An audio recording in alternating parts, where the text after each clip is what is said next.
It was supposed to be a routine training mission. 5 Navy bombers, 14 men. A clear December afternoon off the coast of Florida. None of them ever came home. December 5th, 1945. Naval Air Station, Fort Lauderdale, Florida. The war was over. The world was exhaling. And Flight 19, a squadron of 5 TBM Avenger torpedo bombers, lifted off the runway at 2 in the afternoon for what the Navy called a navigation exercise. Bomb drops over the Bahamas, a triangular route over open water. 3 hours, maybe less. Textbook stuff. These were trained men, experienced men, men who had flown through combat and survived. They were not supposed to disappear. Lieutenant Charles Carroll Taylor was the flight leader that day. 28 years old, a decorated Navy pilot with over 2,500 flight hours logged. He had flown Avengers in the Pacific. He knew these planes. He trusted them. And the 14 men flying with him that afternoon trusted him. The mission began without incident. The 5 bombers flew east toward the Bahamas, completed their practice bombing runs over Hen and Chicken Shoals, and turned north. That was the plan. Simple, familiar, routine. Then something changed. At approximately 3:40 in the afternoon, a flight instructor back at the base picked up something unusual on the radio. It was Taylor's voice, but the tone was wrong. He sounded confused, disoriented. He told the control tower that both of his compasses were malfunctioning. He said he wasn't sure where he was. He said the ocean didn't look right. He thought they had flown too far east, that they might be somewhere over the Florida Keys. But the Keys were southwest, not east. The math didn't add up. Something had gone wrong with Taylor's sense of direction, and no one on the ground fully understood why. The radio traffic that followed was fragmented, haunting, and deeply human. One of the other pilots was heard saying, "If we could just fly west, we would get home." Taylor's response, still uncertain, still searching, was to keep flying northeast. He believed he was over the Gulf of Mexico. He was almost certainly not. Investigators would later conclude that the flight was probably northeast of the Bahamas, over open Atlantic water. Every mile they flew in the wrong direction carried them further from shore, further from fuel range, further from any hope of rescue. The sun began to set.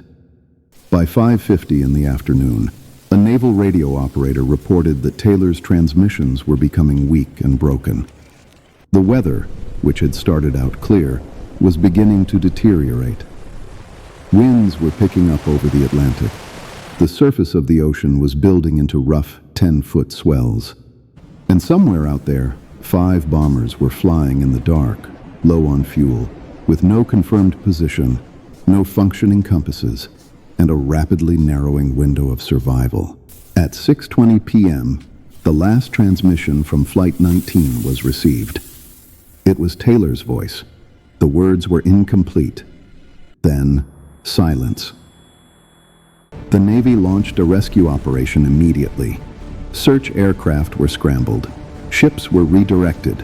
And among the first planes to take off that night was a PBM Mariner flying boat.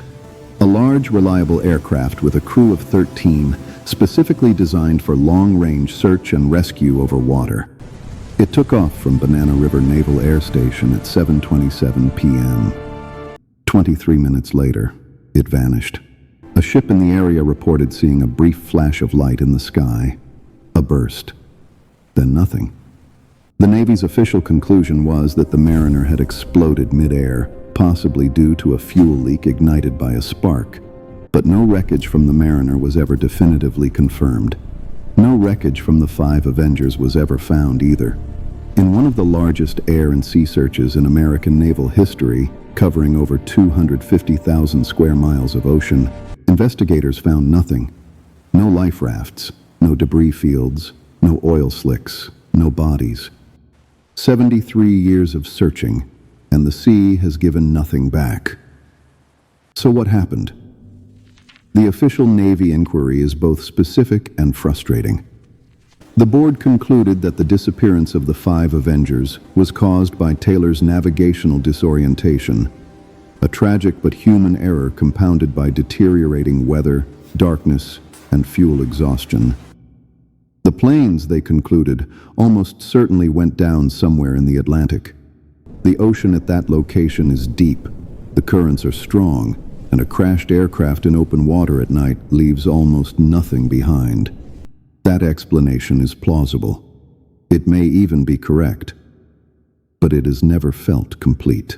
Because what the Navy's report couldn't fully explain was how 5 experienced aviators, flying in formation, equipped with instruments, within radio contact of the shore, could become so thoroughly and catastrophically lost.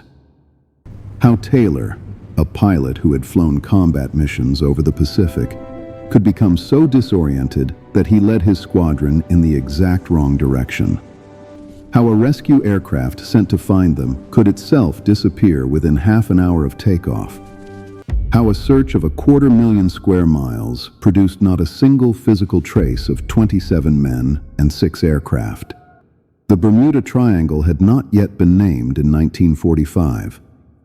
That phrase would come later, coined in a 1964 magazine article, popularized throughout the 1970s, attached to dozens of disappearances, crashes, and sinkings in the rough triangular zone between Miami, Bermuda, and Puerto Rico. Scientists and skeptics have spent decades debunking the myth, pointing out that the triangle sees heavy air and sea traffic, that Lloyd's of London doesn't charge higher insurance rates for ships passing through it, that many of the so-called mysterious disappearances have conventional explanations rooted in weather, human error, or poor record-keeping.